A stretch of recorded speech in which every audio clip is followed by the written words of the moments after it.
মাছগুলো ভেজে নিয়েছি। ওই মাছের তেলেই আমি দিয়ে দিচ্ছি কালো জিরে। মাছের ঝালটা আমি এইভাবেই রান্না করি, পেঁয়াজ দিই না, কালো জিরে দিয়ে দিলাম। এবার দিয়ে দেবো টমেটো।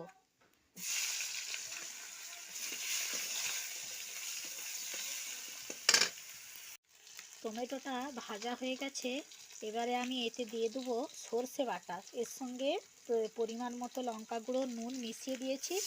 দিয়ে দিলাম একটা কাঁচা লঙ্কা।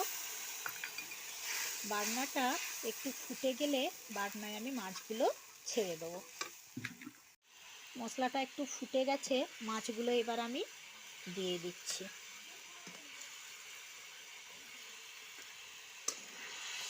মাছগুলো একটু ফুটিয়ে নেব, আর নামানোর সময় একটু কাঁচা তেল দিয়ে দেবো অল্প করে।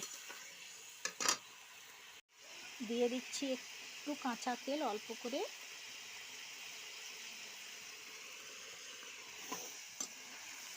এবার নামিয়ে নেব।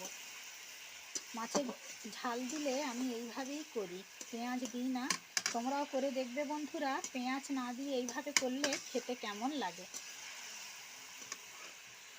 মাছটা আমি নামিয়ে নিয়েছি, দেখো কত সুন্দর দেখতে হয়েছে।